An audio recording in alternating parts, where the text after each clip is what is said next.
الله نحمده ونستعينه ونستغفره ونؤمن به ونتوكل عليه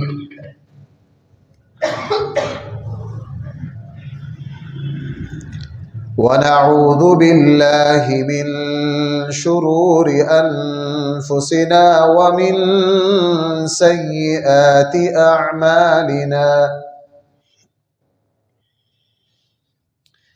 من يهده الله فلا مضل له ومن يضلله فلا هادي له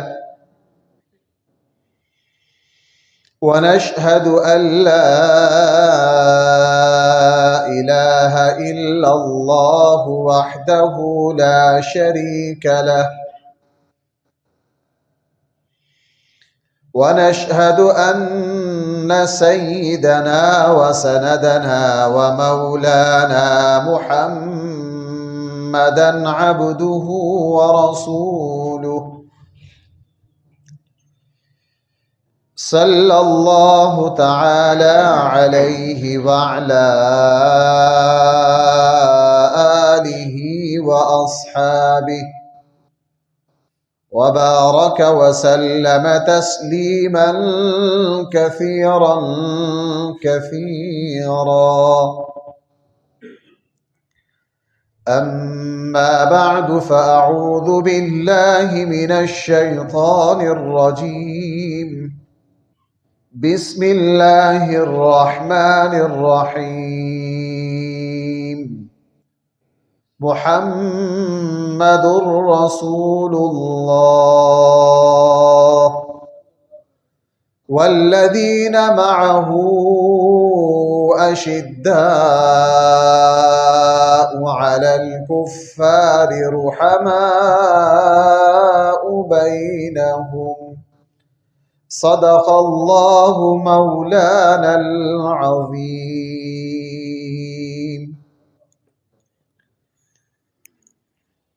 محترم سامعین کرام،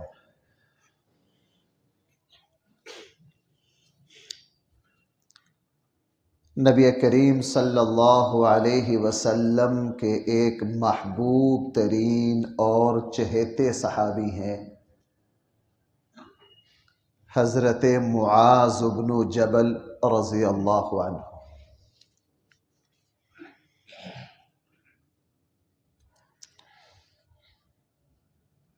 جی چاہا کہ ان کا کچھ تذکرہ آپ کے سامنے کروں۔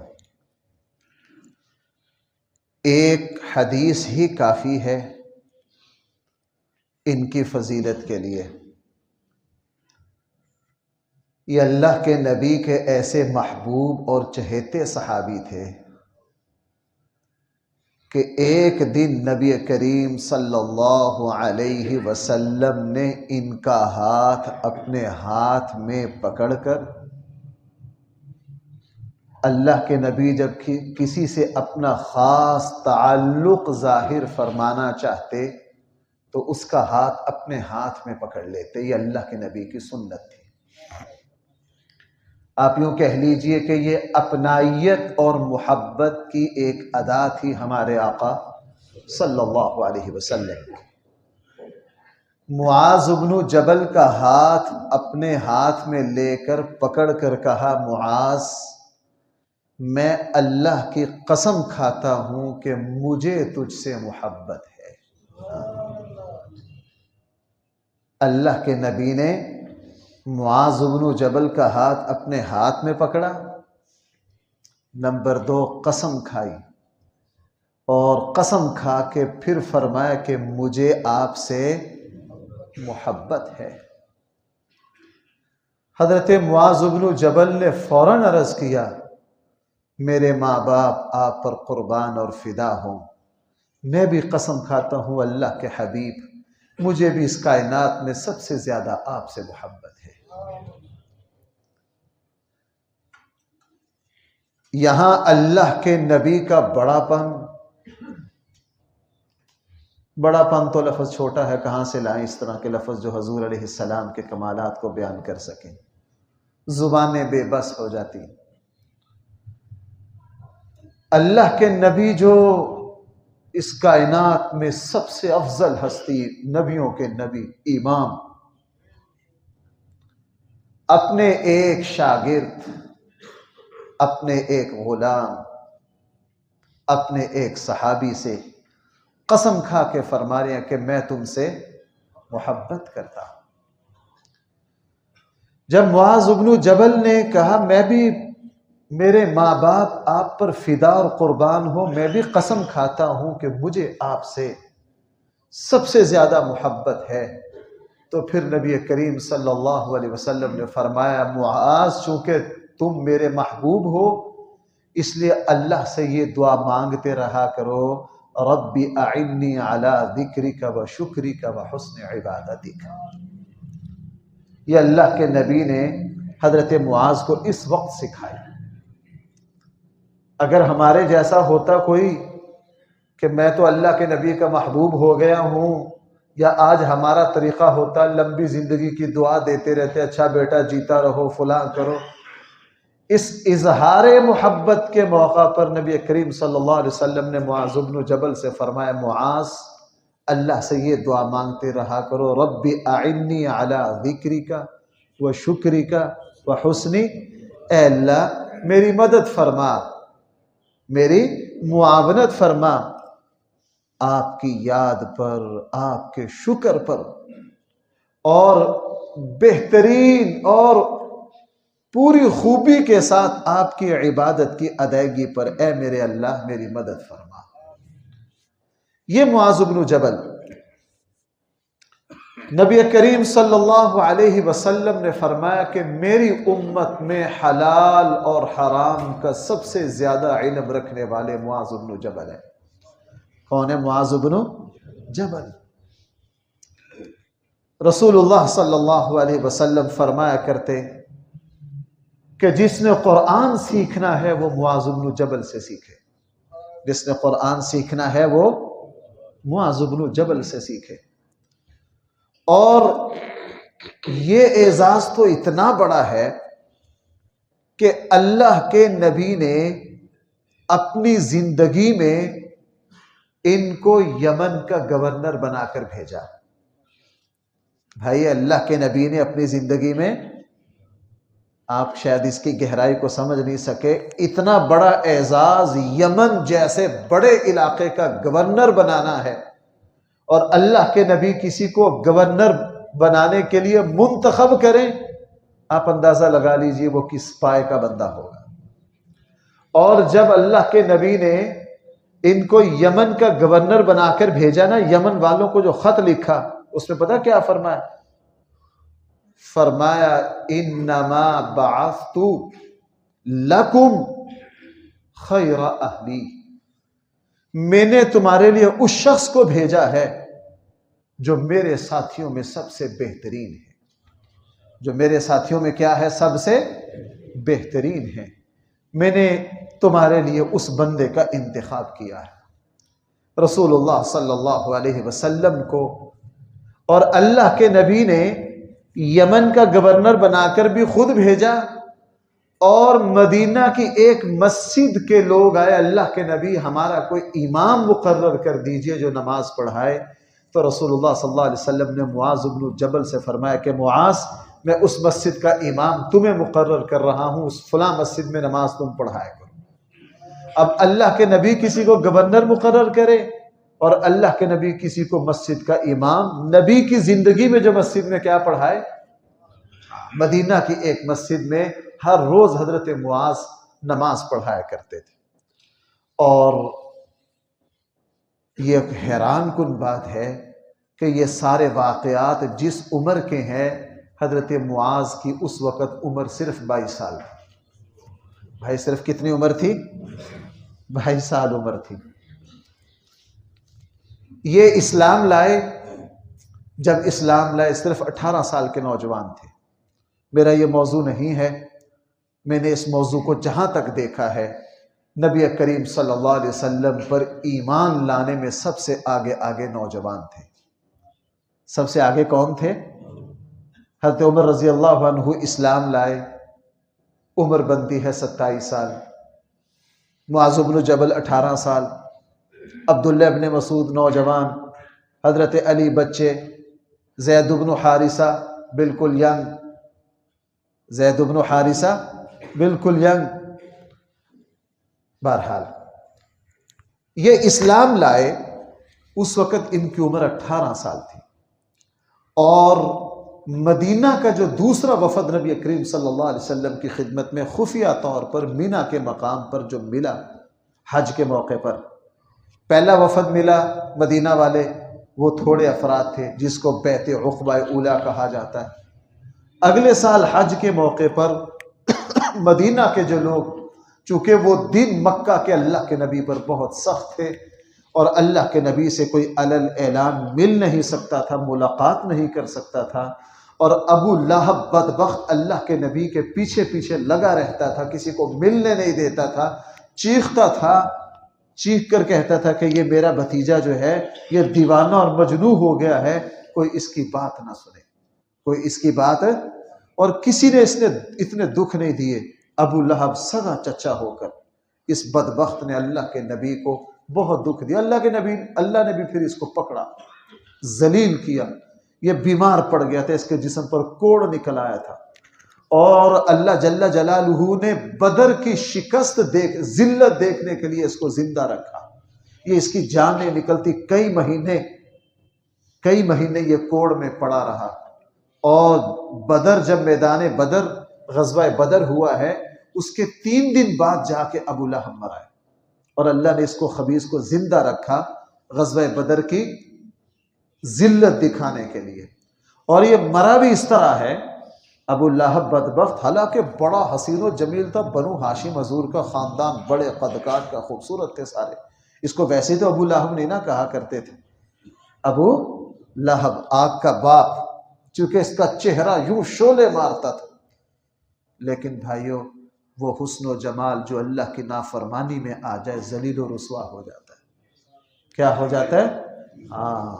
دیکھو بھائیو، جوانی اور حسن و جمال، خوبی اور کمالات، ذہانتیں وہی ہیں جو اللہ کی اطاعت اور فرما برداری میں لگے، جو اللہ کی اطاعت اور فرما برداری میں لگے۔ سچ یہ ہے، نوجوان وہی خوبصورت ہے جو نماز میں اللہ کے سامنے کھڑا ہو، جو اللہ کے سامنے سجدہ ریز ہو۔ ابو لہب کے حسن جمال نے کیا فائدہ دیا اس کو؟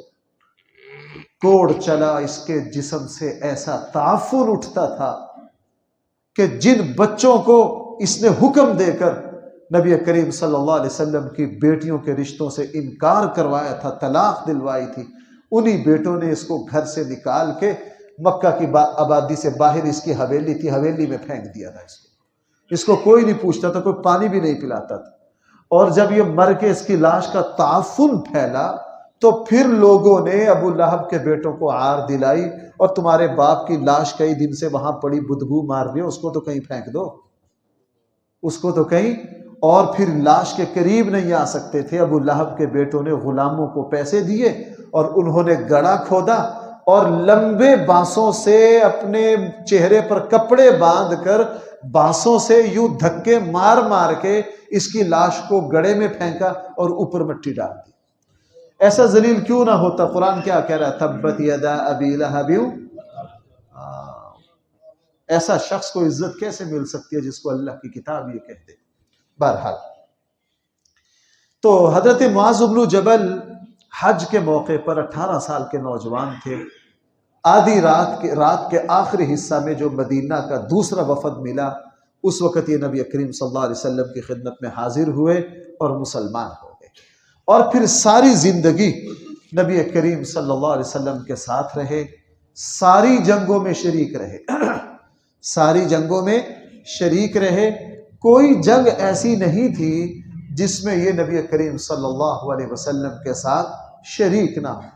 اور میں نے عرض کیا، اللہ کے نبی کو ان سے محبت بڑی تھی، اللہ کے نبی کو ان سے لگاؤ بڑا تھا، اور یہ بھی ہر وقت نبی کریم صلی اللہ علیہ وسلم کو چمٹے رہتے تھے، اللہ کے نبی کے ساتھ لگے رہتے تھے۔ اور میرے خیال سے یہ اسی کا نتیجہ ہے کہ تقریباً 880 احادیث انہوں نے امت تک پہنچائی ہیں۔ اس وقت ان کی کتنی حدیثیں ہیں؟ 880۔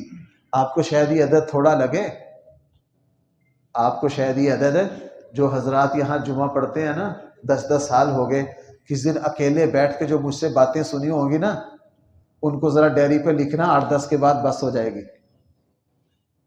8-10 کے بعد کیا ہو جائے گی؟ ہاں، اللہ کے نبی کے الفاظ کو یاد رکھنا پورے شعور اور بیداری سے۔ اس لیے میں آپ سے عرض کروں، لوگ سوال کرتے ہیں صدیق اکبر سے اتنی احادیث کیوں نہیں ہیں، حالانکہ سب سے زیادہ ساتھ تو کون رہا؟ اللہ کے نبی کے، حضرت ابو بکر رضی اللہ عنہ۔ حضرت ابو بکر نے بہت سارے ارشادات محفوظ بھی کیے تھے، لیکن پھر جب اللہ کے نبی کی یہ حدیث سنی نا، یہ حدیث سنی کہ من کذب علی متعمدا فلیتبوأ مقعدہ من النار، جو جان بوجھ کر میری طرف غلط بات کی نسبت کرے اس کا ٹھکانہ جہنم ہے۔ جب اللہ کے نبی نے یہ بات فرمائی، صدیق اکبر گھر گئے اور ان ساری احادیث کو تلف کر دیا، کانپ گئے کہ کبھی ایسا نہ ہو کہ اللہ کے نبی کی بات سن کر آگے پہنچانے میں مجھ سے کہیں الفاظ کی اونچ نیچ ہو جائے۔ یہ تو بھائیو آج ہمارا ہی حوصلہ ہے، فیس بک پر بیٹھ کر حضور کے ارشادات کی فیرن کرتے رہتے ہیں، پتہ نہیں یہ حدیث صحیح ہے کہ غلط ہے۔ یہ حدیث ہے، کل ہی مجھے ایک صاحب نے فون کیا، جی مفتی صاحب آپ کے واٹس ایپ پر ایک حدیث بھیج رہا ہوں، ذرا دیکھیے یہ صحیح ہے یا نہیں۔ اللہ کے نبی نے فرمایا، اب بڑے اللہ کے نبی نے فرمایا جب کسی علاقے میں جاؤ وہاں کا تمہیں پانی مافق نہ آئے تو وہاں کا پیاز اور نمک کھا لو، تمہیں وہاں کا پانی مافق آ جائے گا۔ میں نے کہا اس حدیث کا نہ کسی صحابی کو پتا، نہ تابعی کو پتا، نہ یہ دنیا کی کسی کتاب میں ہے، بس چلا دیا اللہ کے نبی کے نام پر۔ اللہ کے نبی نے فرمایا علم حاصل کرنے جاؤ، چاہے تمہیں چین جانا پڑے، چاہے تمہیں چین جانا پڑے، پہنچا دیا اللہ کے نبی کی بات کو چین۔ اللہ کے نبی نے تو ایسی کوئی بات نہیں فرمائی، اللہ کے نبی نے کوئی بات نہیں فرمائی۔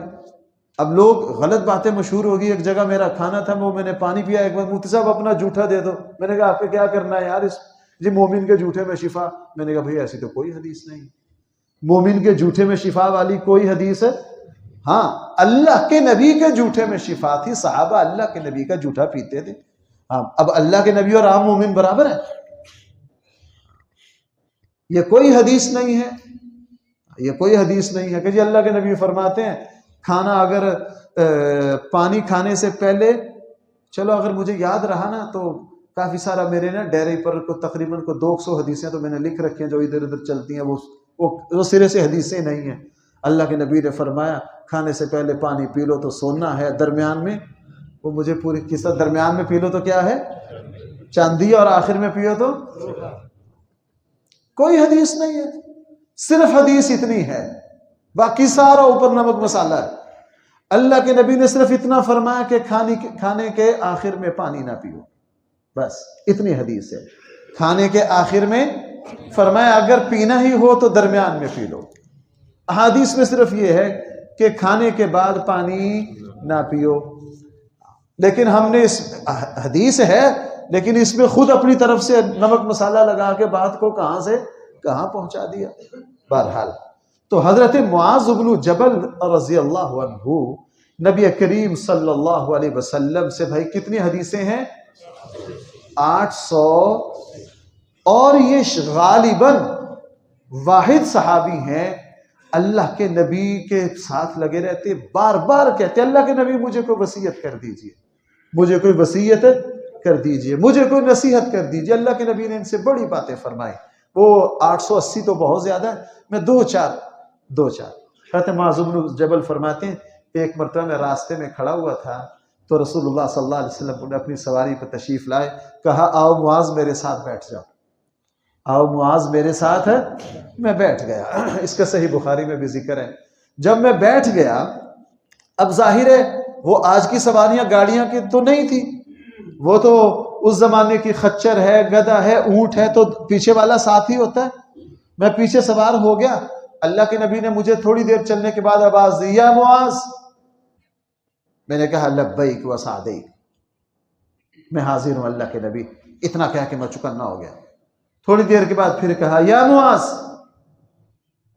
اللہ کے نبی نے پھر کہا لبیک و سعدیک، اور قریب ہو گیا، میں چکنا ہو گیا۔ تھوڑی دیر کے بعد اللہ کے نبی نے پھر کہا یا معاذ۔ آج تو ہمیں کو دوبارہ بات پوچھنے میں غصہ آ جاتا ہے، اللہ ہمیں معاف کرے، اللہ ہمیں، میں آپ کو سچی بات بتاتا ہوں، میں کئی مرتبہ سیرت کی کتابوں کا مطالعہ کرتے کرتے اپنے اتنے عیب سامنے آتے ہیں کہ شرمندگی سے میں کتاب ہی بند کر دیتا ہوں۔ بھائی میری بات سننے، اندازہ لگائیے نبی کریم صلی اللہ علیہ وسلم کے اخلاق۔ 3 مرتبہ کہا یا معاذ، حضرت معاذ نے کہا لبیک، اللہ کے نبی میں حاضر ہوں، پھر کہا یا معاذ، پھر کہا یا معاذ، اور اللہ کے نبی 3 مرتبہ لوگوں کو بات سمجھاتے تھے ٹھہر ٹھہر کے تاکہ لوگ میری بات سمجھ لیں۔ فرمایا 3 مرتبہ جب کہا میں نے کہا لبیک و سعدیک یا رسول اللہ، اللہ کے رسول میں حاضر ہوں، میں موجود ہوں۔ تو 4تھی مرتبہ فرمایا معاذ، جو شخص بھی اخلاص سے لا الہ الا اللہ محمد رسول اللہ پڑھے گا، اللہ تعالیٰ اس کو جہنم کی آگ پر حرام قرار دے دے گا، اللہ تعالیٰ اس کو جہنم کی آگ پر۔ حضرت معاذ نے فرمایا اللہ کے نبی یہ تو اتنی بڑی بشارت ہے، میں سب کو بتا دوں؟ فرمایا نہ، لوگوں کو نہ بتانا۔ کیا فرمایا؟ لوگوں کو نہ بتانا، لوگ اس حدیث کو سن کر عمل سے غافل ہو جائیں گے۔ لوگ کیا ہو جائیں گے؟ ہاں، آج ہماری کوئی تعریف کر دے نا تو ہم پھولے نہیں سماتے۔ بھائیو تعریف پسند نہ بنو، تعریف پسند نہ بنو۔ حضرت عائشہ رضی اللہ عنہا کا جب آخری وقت آیا نا تو حضرت عبداللہ ابن عباس ان سے ملنے آئے، سب کو ملنے کی اجازت دی۔ حضرت عبداللہ ابن عباس تو حضور کے چچا بڑے محبوب تھے اور حضرت عائشہ کا بڑا تعلق تھا، انہوں نے اجازت مانگی تو اجازت نہیں دی۔ باندی نے کہا آپ نے سب کو اجازت دی دی، یہ تو آپ کے خاندان کے ہیں۔ کہا مجھے پتا ہے، میں ان کو اس لیے میرے پاس آنے کی اجازت نہیں دے رہی ہوں، میرا آخری وقت ہے، یہ یہاں آ کے جو اللہ کے نبی سے انہوں نے میری فضیلت کی حدیثیں سنی ہیں نا وہ مجھے سنائیں گے۔ بھائی سنتے ہو میری بات؟ آج ہمارے غرور نے ہمیں مار دیا کہ ہماری تعریفوں کے قصیدے گا۔ فرمایا میں دنیا سے جا رہی ہوں، اس وقت میں اپنی جو فضیلتیں ہیں میں ان کو مد نظر نہیں رکھتی، میں تو اللہ تعالیٰ کی طرف رجوع کر رہی ہوں، اپنی کمی کوتاہیوں کی اللہ تعالیٰ سے معافی مانگتے ہوئے دنیا سے جا رہی۔ بہرحال تو بات یہاں سے چلی تھی، میں کیا بات عرض میں کر رہا تھا کہ حضرت معاذ بن جبل نے کہا اللہ کے نبی یہ بشارت لوگوں کو سنا دوں؟ رسول اللہ صلی اللہ علیہ وسلم فرمایا معاذ نہ، اگر لوگوں تک یہ بات پہنچ گئی تو لوگ عمل سے کیا ہو جائیں گے؟ غافل ہو جائیں گے۔ اس لیے حضرت معاذ بن جبل نے یہ حدیث کسی کو نہیں سنائی۔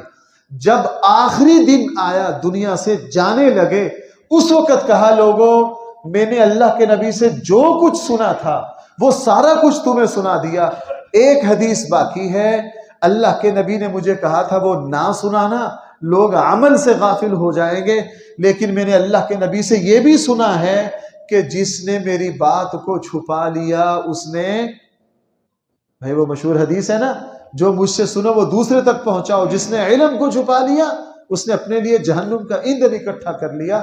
اگر مجھے اس حدیث کے ضائع ہونے کا خطرہ نہ ہوتا تو آج میں دنیا سے جاتے ہوئے تمہیں یہ حدیث نہ سناتا۔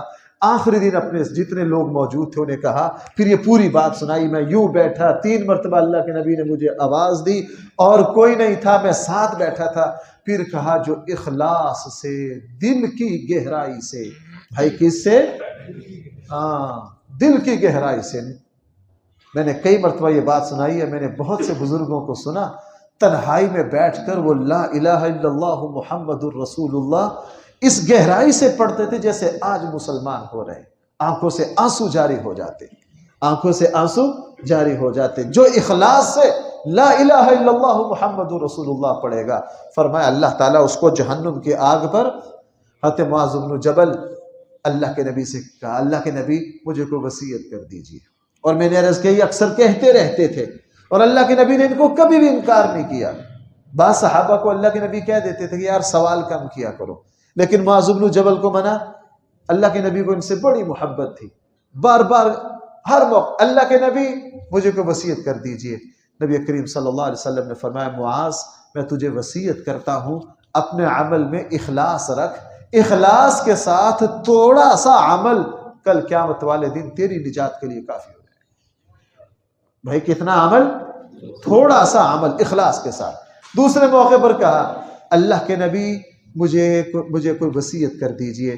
نبی کریم صلی اللہ علیہ وسلم نے فرمایا معاذ میں تجھے ایک بات نہ بتاؤں، اگر تو اس پر عمل کر لے تو اپنے آپ پر قابو پا لے گا۔ بھائی یہ ارشاد سننا ذرا توجہ سے۔ حضور نے فرمایا معاذ بن جبل انہوں نے درخواست کی مجھے کو وصیت کیجیے، حضور نے فرمایا میں تجھے وصیت کرتا ہوں ایسی بات کی اگر تو اس پر عمل کر لے تو اپنے آپ پر کیا پالے گا؟ بھائیو اگر ہم میں سے کوئی اپنی اصلاح کرنا چاہتا ہے، اگر ہم میں سے کوئی اپنی تربیت کرنا چاہتا ہے، اگر ہم میں سے کوئی اپنے آپ پر قابو پانا چاہتا ہے، اپنے آپ کو لگام دینا چاہتا ہے، فرمایا معاذ میں تجھے ایک ایسا عمل نہ بتاؤں اگر تو اب اس کو کر لے تو اپنے آپ پر قابو پالے گا، قابو پالے گا۔ کہا اللہ کے نبی ضرور فرمائیے۔ حضور نے زبان کی طرف اشارہ کر کے فرمایا معاذ اپنی زبان کو قابو میں رکھ، اپنی زبان کو کیا کر؟ قابو میں رکھ۔ اور پھر فرمایا معاذ اگر تو نے زبان کو قابو میں نہ رکھا تو یہ تجھے جہنم تک پہنچا دے گی، یہ تجھے جہنم تک پہنچا دے گی۔ حضرت معاذ بن جبل رضی اللہ عنہ ایک دن صبح کو فجر کی نماز پڑھتے ہی حضور علیہ السلام سے ملے، اور اللہ کے نبی اپنے صحابہ کے احوال سے پورے واقف رہتے تھے، اکثر موقع پر سوالات کرتے رہتے تھے۔ فجر کی نماز کے بعد معاذ بن جبل ملے، حضور علیہ السلام نے پوچھا معاذ صبح تو نے کس حالت میں کی ہے؟ بھائی کیا سوال کیا؟ معاذ صبح تو نے کس حالت میں کی ہے؟ حضرت معاذ بن جبل نے عرض کیا اللہ کے نبی میں نے صبح مومن ہونے کی حالت میں کی ہے۔ آگے بھی نبیوں کے سردار تھے۔ پوچھا معاذ ہر بات کی کوئی حقیقت ہوتی ہے؟ ہر دعویٰ کی کوئی دلیل ہوتی ہے؟ تو اگر صبح مومن ہونے کی حالت میں کی ہے تو تیرے پاس کیا دلیل ہے اس کی؟ تیرے پاس اس کی کیا دلیل ہے؟ حضرت معاذ بن جبل نے عرض کیا اللہ کے حبیب میں نے صبح اس حالت میں کی ہے کہ مجھے شام کی امید نہیں ہے، اور میں شام اس حالت میں کرتا ہوں مجھے صبح کی امید نہیں، اور میں ایک قدم اٹھاتا ہوں مجھے دوسرے قدم کی امید نہیں ہے، اور اللہ کے حبیب مجھے آخرت اتنی یاد رہتی ہے۔ پتہ نہیں یار یہ کیسے لوگ تھے یہ، اور ان میں جو خوبیاں آئیں یہ کس کی صحبت کی وجہ سے آئیں؟ بھائی یہ جملہ تو پکا کر لیجئے، دل پر لکھ لیجئے، نبی کریم صلی اللہ علیہ وسلم کے صحابہ کے جتنے کمالات ہیں یہ حقیقت میں کس کے کمالات ہیں؟ اور صحابہ کرام کا تذکرہ اصل میں حضور کی سیرت کا تذکرہ، شاگرد کی خوبیاں اصل میں کس کی ہوتی ہیں؟ میں ایک مرتبہ اپنے استادوں کے ساتھ ایک سفر میں تھا، اور رستے میں ایک بہت بڑے استادوں کی درسگاہ آئی، تو وہاں رکے، ان سے ملے۔ میرے استاد بھی بڑے تھے، وہ بھی آگے بڑی شخصیت تھی، ایک دوسرے کا احترام کیا، بیٹھے۔ تو ہمارے استادوں نے ان کی کلاس سے کہا کہ اپنی کلاس کے کچھ بچوں کا سناؤ۔ پہلے ان سے کہا، انہوں نے سنایا، وہ قرآن بہت اعلیٰ پڑھتے تھے، ان کا قرآن سنا۔ اس کے بعد فرمایا اپنی کلاس میں سے بھی کسی کا سنائیے۔ سنایا تو ان کا کمزور تھا، ان کا کمزور تھا۔ تو ہمارے استاد جو تھے ان کا مزاج تھا کہ حق بات ہر حال میں کہہ دیتے تھے، کسی کی پرواہ نہیں کرتے تھے۔ کہا یار دیکھو آپ کے استاد با کمال تھے اس لیے آپ کا قرآن صحیح ہے، اور آپ بے کمال ہیں اس لیے آپ کے شاگردوں کو نہیں آتا، آپ کے شاگردوں کو۔ تو نبی کریم صلی اللہ علیہ وسلم کے صحابہ کے جتنے کمالات ہیں بھائی یہ سارے حقیقت میں کس کے کمالات ہیں؟ نبی کریم بلکہ میں اس سے بڑھ کر کہوں پوری امت مسلمہ میں جتنی خوبیاں ہیں یہ اصل میں خوبیاں ہیں نبی کریم صلی اللہ علیہ وسلم۔ ہماری کیا اوقات ہے؟ ہم نماز پڑھ رہے ہیں، اگر اللہ کے نبی نے ایمان اور اپنے صحابہ پر محنت کرتے امت مسلمہ کو اللہ کی راہ نہ دکھائی ہوتی تو ہم بھی دوسروں کی طرح بتوں کو پوج رہے ہوتے، ہم بھی کس کو پوج رہے ہوتے؟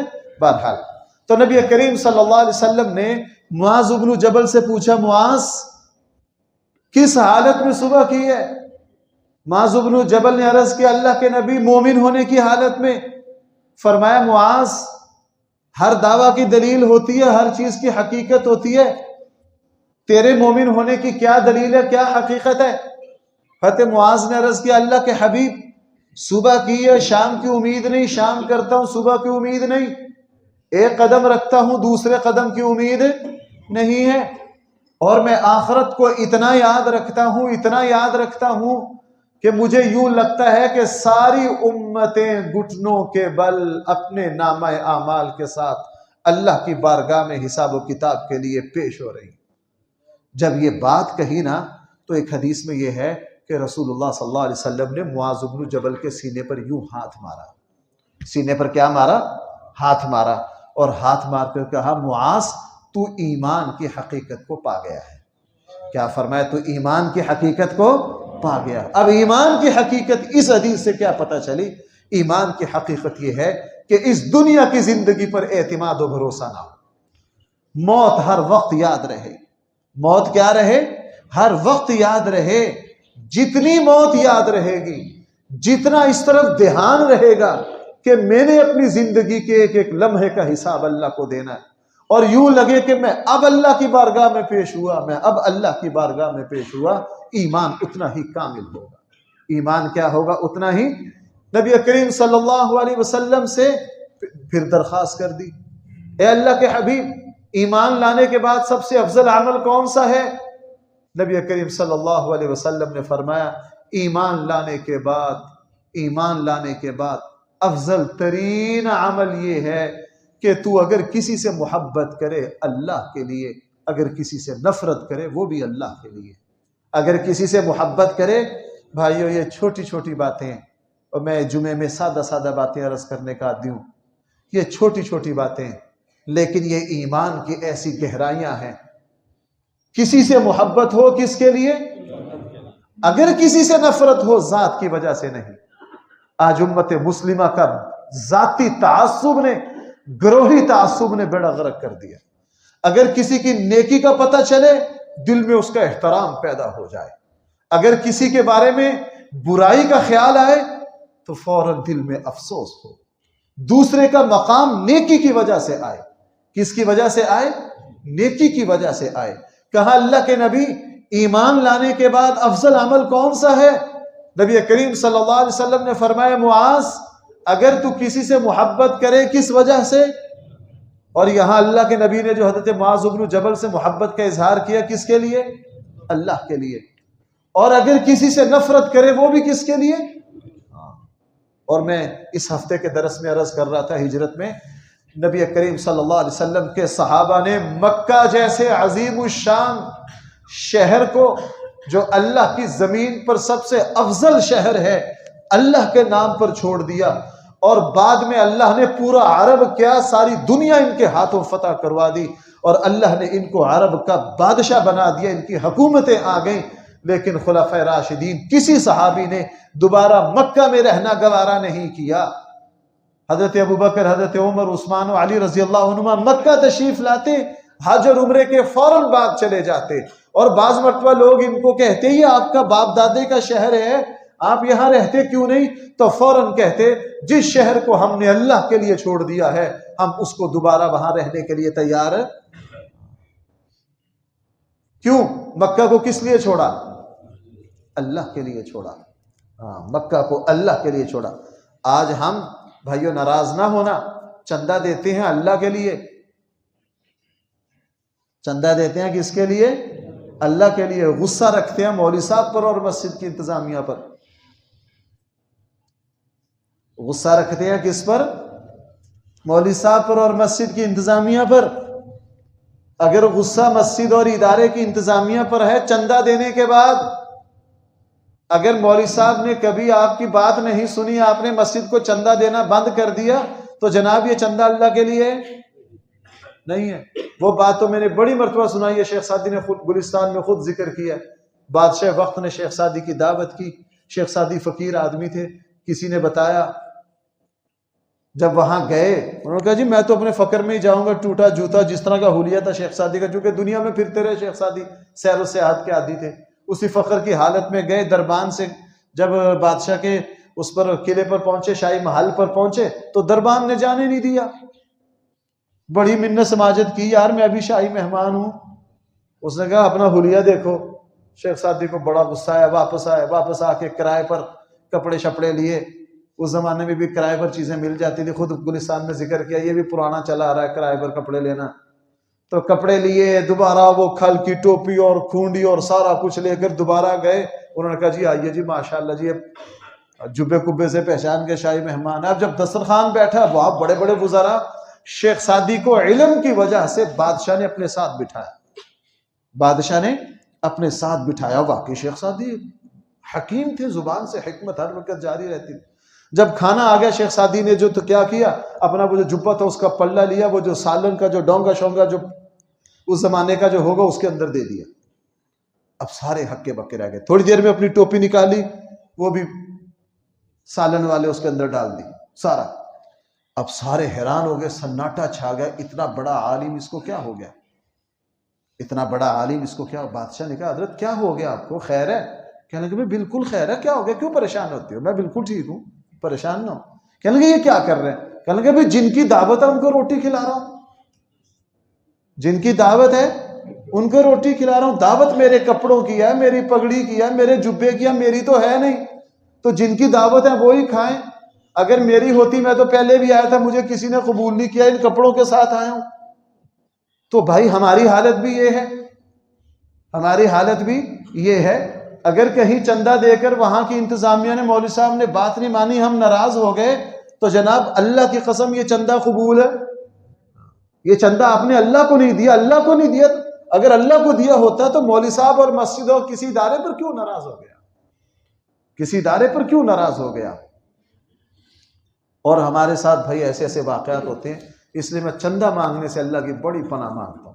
کہیں کسی نے الحمدللہ زندگی میں آج تک یہ نوبت نے کوئی کہہ لے، اسے کہنا بھائی 2 گھنٹے کی تقریر کروا لو، ہم چندہ نہیں مانگ سکتے ہیں. آپ پسینے آ جاتے ہیں. کسی کو ایک مرتبہ کہہ کے اس کی دل میں تکلیف 8 دن محسوس ہوتی ہے. بہرحال تو بات بھائی کہاں سے چلی تھی، کہ کہاں سے چلے تھے ہم؟ کسی کو یاد ہے کہ میں ہی آؤں واپس؟ ہاں، حضرت معاذ بن جبل نے عرض کیا اللہ کے حبیب مجھے کو وصیت کر دیجئے. فرمایا اگر کسی سے تعلق رکھنا ہے، محبت ہو کس کی وجہ سے؟ اللہ کی وجہ سے. اگر کسی سے نفرت کرنی ہے وہ بھی کس کی وجہ سے؟ یہ ایمان کا بہت اونچا مقام ہے، یہ ایمان کا بہت اونچا مقام ہے. کسی سے محبت نفرت اللہ کے لیے. اور انہوں نے صحابہ اکرام نے کی. میں عرض کر رہا تھا مکہ جیسا عظیم الشان شہر جہاں بیت اللہ ہے، جس کی قسم اللہ کھائے، اس شہر کو اللہ کے لیے چھوڑ دیا. دوبارہ اس شہر کو قبول ہے، اس شہر میں آئے نہیں، رہے نہیں. بیت اللہ کا طواف کرتے، حج کرتے، عمرہ کرتے. سعد بن ابی وقاص حجۃ الوداع پر آئے، بیمار پڑ گئے. اللہ کے نبی خیر خیریت پوچھنے آئے. بڑے دکھ سے رو کر کہا اللہ کے حبیب میں بیمار ہوں، مجھے دل کی تکلیف ہے. یہ شہر تو میں نے اللہ کے لیے چھوڑ دیا تھا کہ ابھی میری یہی وفات نہ ہو جائے، میرا ہجرت کا اجر نہ جاتا رہے، میرا ہجرت کا اجر. اور حضرت معاذ بن جبل فرماتے ہیں ایک مرتبہ میں نے نبی کریم صلی اللہ علیہ وسلم سے درخواست کی اللہ کے نبی مجھے کوئی وصیت کیجئے. میں بار بار عرض کر رہا ہوں، سب سے زیادہ حضور سے یہ بات عرض کرنے والے مجھے کیا کیجئے، مجھے وصیت کیجئے، مجھے کوئی نصیحت کیجئے. رسول اللہ صلی اللہ علیہ وسلم نے 10 باتوں کی نصیحت فرمائی. فرمایا معاذ اللہ کے ساتھ کسی کو شریک نہ کرنا اگرچہ تجھے آگ میں جلا دیا جائے. معاذ نماز نہ چھوڑنا، جس نے نماز چھوڑ دی وہ اللہ کی ذمہ داری سے نکل گیا. اور بھائی جو اللہ کی ذمہ داری سے نکلے اس کو کوئی ٹھکانہ مل سکتا ہے؟ اس کو کوئی ٹھکانہ مل سکتا ہے؟ ابھی میں نے نماز کے اہتمام پر جمعے پڑھائے. فرمایا معاذ نماز نہ چھوڑنا، جس نے نماز چھوڑ دی وہ اللہ تعالیٰ کی ذمہ داری سے نکل گیا. اور فرمایا معاذ شراب نہ پینا، شراب گناہوں کی جڑ ہے. شراب نہ پینا، شراب کیا ہے؟ گناہوں کی جڑ ہے. معاذ میدان جہاد سے نہ بھاگنا، میدان جہاد سے نہ بھاگنا اگرچہ تو اکیلا رہ جائے.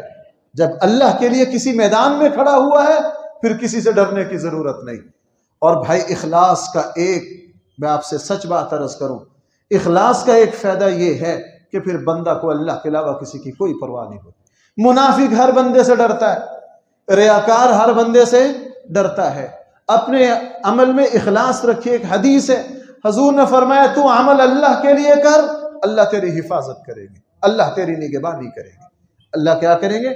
تو معاذ بن جبل سے فرمایا معاذ میدان جہاد سے کبھی بھی الٹے پاؤں نہ بھاگنا، اگرچہ تو اکیلا رہ جائے۔ اور یہ وصیت بھی فرمائی معاذ میں تمہیں وصیت کرتا ہوں اپنے اہل و عیال پر عمدہ مال خرچ کرنا۔ اپنے اہل و عیال پر کیا کرنا؟ عمدہ مال۔ اس کی شرح میں محدثین لکھتے ہیں یعنی اپنے اہل و عیال پر حلال سے بھی حلال، کیا؟ پاکیزہ ترین مال خرچ کرنا، چونکہ تیری اولاد اور تیرا کنبہ تیرا مستقبل ہے، تیرا کیا ہے؟ تیری قبر ہے، تیری آخرت ہے۔ اپنے اہل و عیال پر پاکیزہ سے پاکیزہ ترین مال خرچ کرنا۔ اور ایک یہ وصیت بھی فرمائی کہ معاذ اپنے اہل و عیال پر ان کی اصلاح کے لیے لاٹھی اٹھا کر رکھنا۔ کیا کرنا؟ لاٹھی اٹھا کر رکھنا، پہرا دینا اپنی اولاد پر۔ آج ہم پرواہ نہیں کرتے بچے کیا کر رہے ہیں، جی بچے مانتے نہیں ہیں، بچے مانتے نہیں ہیں، جی میں بڑا سمجھاتا ہوں۔ میں کیا کرتا ہوں؟ سب یہ کہتے ہیں جی میں بڑا سمجھاتا ہوں، لیکن میری نہیں مانتے ہیں۔ وہ سمجھانا کتنا گیا؟ بس 2 مرتبہ کہہ دیا۔ ایک مرتبہ ایک صاحب میرے پاس آیا، جی مفتی صاحب میرے بچے نماز یہ کرتے ہیں، میں بڑا سمجھاتا ہوں۔ تو میں نے زور لگا لیا، میں نے کہا کیا کام کرتے ہیں؟ کہنے لگا جی ایک کی دکان ہے۔ میں نے کہا اگر بیٹا آپ کی اجازت کے بغیر دکان بیچ دے تو کیا کریں گے؟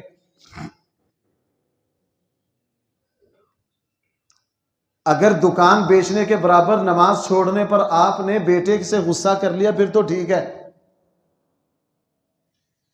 بھائی یہ جو قرآن کی آیت ہے نا، یا ایھا الذین آمنوا قوا انفسکم واہلیکم نارا، قرآن نے عجیب بات کہی ہے یہاں، اے ایمان والو انفسکم واہلیکم نارا، اپنے آپ کو اور اپنے اہل کو جہنم کی آگ سے۔ ہمارا یہ جو سوال ہے نا یار میں نے بڑا سمجھایا ہے، اس کا جواب نارا سے قرآن دے رہا ہے۔ آیا اتنا سمجھایا ہے؟ میں اس کو ایک مثال سے عرض کروں، مفسرین نے اس کی مثال ذکر کی ہے۔ دیکھو بھائیو، اگر اہل و عیال گھر میں ہوں اور گھر کو اچانک آگ لگ جائے، اللہ نہ کرے کسی کے بیوے بچے گھر میں ہوں اور گھر کو کیا لگ جائے؟ آگ لگ جائے، تو کیا ہم باہر کھڑے ہو کے کہیں گے بیٹا آگ بڑی سخت ہوتی ہے جلدی باہر آ جاؤ؟ موبائل نکالیں گے جلدی جلدی کال کریں گے او بیٹا آگ لگ گئی ہے باہر آ جاؤ؟ یا ان کو نصیحت کریں گے یا باہر سے تھوڑا سا غصہ ہو لیں گے؟ اتنا ہی کریں گے؟ انسان بھول جاتا ہے اپنی جان کی پرواہ۔ ہمارے یہاں ایسے کتنے واقعات ہیں، ابھی سائیوال والا واقعہ نہیں پیچھے ہوا تھا، وہ بدبختوں نے جب گولیاں چلائیں، ماں اپنے کو بچاتے بچاتے پہلے اس نے خود گولیاں کھائیں۔ او بھائی اس واقعے کو بھول گئے ہو؟ یہ تو بدترین درندگی کی مثال تھی نا ہمارے علاقے میں، وہ جو ساہیوال روڈ کے اوپر ایک گاڑی پر فائرنگ کی، وہ پوری فیملی کو کچل کے رکھ دیا۔ اب وہاں ماں کیا اپنے بچوں کو بچاتے بچاتے، پہلے ماں دنیا سے گئی، پھر بچوں کو، ماں کے اندر سے بچوں کو گولیاں لگی ہیں، بچوں کو گولیاں لگی ہیں۔ تو قرآن فرما رہا ہے لوگوں اگر تمہاری اولاد نماز نہیں پڑھتی ہے تو یہ اس طرح ہے جس طرح تمہارے گھر کو آگ لگ گئی ہے۔ اب فیصلہ کرو، اگر واقعتاً دنیا کی آگ لگ جائے تو صرف سمجھانے کافی سمجھو گے یا کیا کیا جتن کرو گے اپنی اولاد کو بچانے پر، اپنی اولاد کو بچانے پر؟ اس لیے بات یہاں سے چلی تھی، معاذ بن جبل کو وصیت فرمائی معاذ اپنے اہل و عیال پر ان کی تربیت اور اصلاح کے لیے لاٹھی اٹھا کے رکھنا، اور اسی کی آخری وصیت فرمائی اے معاذ اپنے اہل و عیال کو ہر وقت اللہ سے ڈرنے کی تلقین کرتے رہنا، ان کو اللہ سے ڈراتے رہنا۔ اسی لیے نبی کریم صلی اللہ علیہ وسلم کا معمول کیا تھا؟ آپ علیہ السلام ہر روز صبح کو اٹھتے حضرت فاطمہ کے دروازے پر جاتے۔ ابھی میں نے پچھلے نماز کے اس میں یہ ٹکڑا سنایا تھا، حضرت فاطمہ کے دروازے پر جاتے، فاطمہ، حضرت علی کا نام لیتے، حضرت فاطمہ رضی اللہ عنہا کا نام لیتے کہ اٹھو نماز کا وقت ہو گیا۔ اور ایک دن تو یہ بھی فرما دیا فاطمہ اگر تیرا عمل تجھے پیچھے چھوڑ گیا تو محمد سے تیری نسبت کوئی فائدہ تجھے نہیں دے گی۔ ہاں، اللہ کے نبی خود حضرت فاطمہ کو اٹھاتے، حضرت علی کو، اور حضرت فاطمہ کوئی عام ہے؟ کیا فرمایا حضور نے؟ جنت کی عورتوں کی اور حضرت علی نے کتنی مرتبہ حضور سے سنا کہ علی جنتی ہیں. یہ تو وہ ہیں جو پکے جنتی ہیں. اللہ کے نبی ان کو نماز کا کہنے، اور میرے اور آپ کی کیا حیثیت. بہرحال حضرت معاذ بن جبل کو یہ رسول اللہ صلی اللہ علیہ وسلم نے وصیتیں کی. یہ بھی انشاءاللہ سلسلہ کلام چل رہا ہے. اللہ نے توفیق دی تو اس کا بقیہ حصہ آئندہ جمعہ میں. اللہ تعالی ہم سب کو صحیح فہم عطا فرمائے.